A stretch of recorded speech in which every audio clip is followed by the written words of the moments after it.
Now, let's go back in time, a couple of years ago, 2020 US presidential election. There was one hell of a story that was there about Joe Biden. And for anyone who is a little glazed over by the idea of the Hunter Biden laptop, why does it matter? Well, because the Hunter Biden laptop had in it information about how Hunter Biden made money. Now, this is where he was working for a Ukrainian energy company and getting money from the wife of the mayor of Moscow and some Chinese dollars as well. And it was fairly obvious that one of the reasons this was happening was because his father was either sitting as vice president or was going to run to be president at some point in time. The reason that the laptop even further downs such an important story was because it made references to the big guy, where part of Hunter's money was apparently going to be kicked back up the chain, and the big guy, according to his business partner, real-life human being that CNN could talk to if they could be bothered, Tony Bobulinski, says the big guy was Joe Biden. That was a legit story. But as you know, Twitter killed the story, meaning millions of people didn't see it before they voted.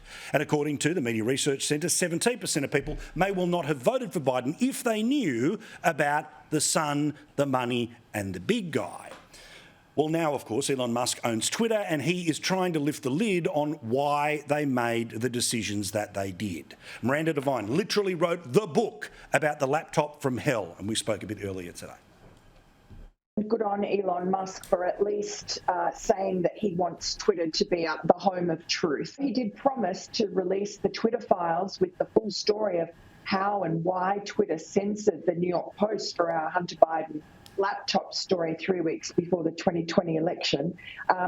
He left out a crucial part, and that was about the FBI involvement. Now, we know from a senior executive at Twitter who recently resigned because he didn't like Elon Musk, he gave a sworn declaration back in December of 2020 saying that the FBI had come to Twitter and they had warned them in their weekly meetings before the 2020 election that there was going to be a dump of hacked material involving Hunter Biden, and likely that would drop in October of 2020, which is exactly when our story dropped about Hunter Biden. And so that's why, even though our story was not hacked, we got it legitimately. And even though the FBI had the laptop in their own possession since December of 2019 for almost a year, and they knew it was real and not hacked, they were pre-bunking the story with big tech. They were having weekly meetings in San Francisco with executives from Twitter and Facebook, and they were seeding this lie that there was going to be a hack and leak operation run by the Russians that was going to provide damaging material about what was rumoured to be Hunter Biden.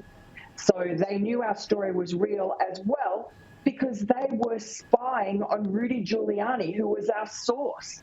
Rudy Giuliani gave the New York Post the laptop, and they knew because of my messages with Rudy Giuliani and because of the messages from the computer repair shop guy who had the laptop originally. He emailed Rudy in August, and the FBI had access to those emails. So they knew that the story was going to come out, and therefore Twitter and Facebook censored it within hours of it going live on our website. You saw law enforcement deliberately changing the rules, deliberately changing the conversation to kill off a story. Now, normally this would have the old-fashioned left going crazy because did this happen to people accused of terrorism? Did this happen to, extreme green groups who wanted to disrupt oil companies? But because this is about your company, our company, it's about Donald Trump, it's about Hunter Biden, then somehow all of these principles don't matter. It is amazing how people are willing to sit back and see the power of the state being abused, but they're okay with it if it's not them being abused.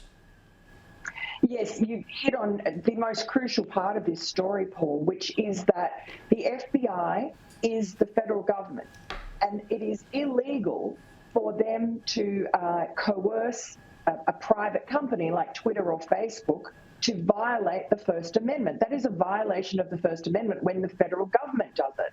It's not a violation if it's a private company, but it's a violation if the federal government, aka the FBI, it basically induces that censorship. So that's why there are all sorts of lawsuits going on, being America, and I think that at some point Twitter and Facebook will be in trouble.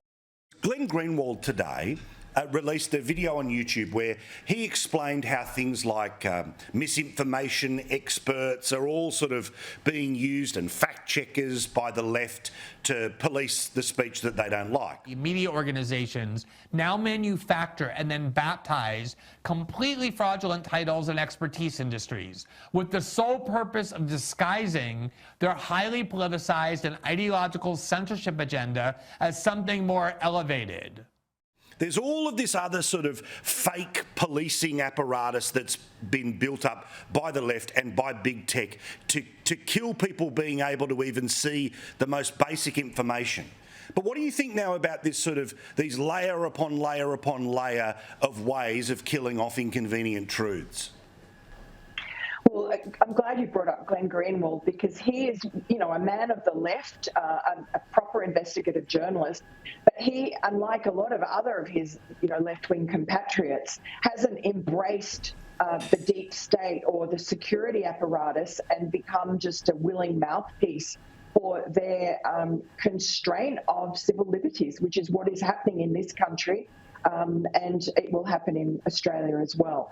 And so Glenn Greenwald points out, I totally agree with him, that this ability of the federal government in whatever guise, whether it be the CIA or the Department of Homeland Security or the FBI or the White House, whatever arm of the federal government or the Biden administration now, which is in power, but it could be a Republican administration in the future, they have been able to use social media to constrain speech, who seem to, ever since the advent of Trump, to be quite happy to just run complete lies.